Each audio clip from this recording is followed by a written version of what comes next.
સુરતમાં કાયદો વ્યવસ્થાના ધજાગરા ઉડાડતા સનસનાટી ભર્યા એક સમાચાર સામે આવ્યા છે, જેમાં ભારતીય જનતા પાર્ટીના યુવા કાર્યકર છે તેની જાહેરમાં હત્યા થતા અનેક પ્રકારના સવાલો પણ ઊભા થયા છે, કેમ કે હત્યા કરનાર કોઈ સામાન્ય નહીં પરંતુ માથાભારે વ્યક્તિઓ હતા અને ડિંડોલી વિસ્તારના આ યુવા મોરચાના ઉપપ્રમુખ જય દલાલની જે પ્રકારે હત્યા થઈ છે તેને લઈને જ વાત કરવી છે।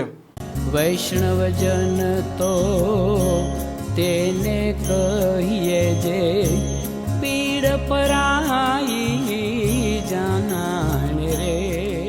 નમસ્કાર, આપ જોઈ રહ્યા છો નવજીવન ન્યૂઝ અને હું છું આપણી સાથે તોફિક ગાચી। સુરતમાં જે પ્રકારે કાયદો વ્યવસ્થા છે તેને લઈને માથાભારે આરોપીઓ છે તે વારંવાર પડકારી રહ્યા છે અને ખાસ કરીને ડિંડોલી, પાંડેસરા અને ઉધના અને આસપાસના વિસ્તારોમાં જે પ્રકારે વીતેલા દિવસોમાં દિન પ્રતિદિન હત્યાની ઘટનાઓ સામે આવી છે તેણે અનેક લોકોના મનમાં ભય પણ ઊભો કરી દીધો છે અને ડર પણ ઊભો કરી દીધો છે। અને હવે સમાચાર મળી રહ્યા છે એક સનસનાટી ભર્યા, જેમાં ભારતીય જનતા પાર્ટીના યુવા કાર્યકર છે તેની જાહેરમાં ઉધનાના આ રોડ નંબર 6 પર હત્યા થઈ છે। તેણે અનેક પ્રકારના સવાલો એટલે ઊભા કર્યા છે કે હત્યા કરનાર કોઈ અન્ય નહીં પરંતુ ત્યાંના માથાભારે ઈસમો છે અને જય દલાલ છે તે ડિંડોલીના યુવા મોરચાના ઉપપ્રમુખ છે અને તેમની માતા જયશ્રી દલાલ તે પણ ભારતીય જનતા પાર્ટીના જે ધારાસભ્ય છે સંગીતા પાટીલ તેમના નજદીકના માનવામાં આવે છે। અને ઉધનામાં જે પ્રકારે આ હત્યાની ઘટના બની છે તેણે પોલીસે તેને પણ દોડતી કરી છે અને જે પ્રકારે આ જયશ્રી દલાલ છે તે ભારતીય જનતા પાર્ટી સાથે સંકળાયેલા છે અને તેમના જે પ્રકારના આરોપ છે તેમાં પંકજ પાટીલ અને કિશન ઉર્ફે ચકલી નામના બે મુખ્ય આરોપી છે અને તેમના સાગરીતોએ આ હત્યાની ઘટનાને અંજામ આપ્યો છે તેવો તેમનો આરોપ છે અને તેમના મામલે પ્રતિક્રિયા પણ આપી છે। તમારું નામ કહેજો। મારું નામ જયશ્રી નગીનભાઈ દલાલ, મારો છોકરો જય નગીન દલાલ। એ કાલે આખો દિવસ ઘરે જતો, 7:30 વાગે એ મને 8:30 વાગ્યા મને કે મને જવું છે બહાર। મેં કીધું તું ક્યારે આવે? એમ કે હું જમવાના નથી, એમ કે મમ્મી મને મોડું લાગશે। મેં કીધું સારું બેટા।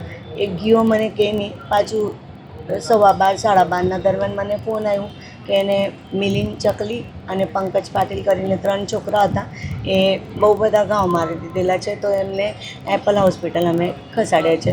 એટલે મેં અહીંયા આવી પણ મારા છોકરાએ કંઈ આંખ ખોલી નહીં। મને ન્યાય જોઈએ, મારો એકનો એક છોકરો હતો, મારા ભાઈ માટે મને ન્યાય જોઈએ।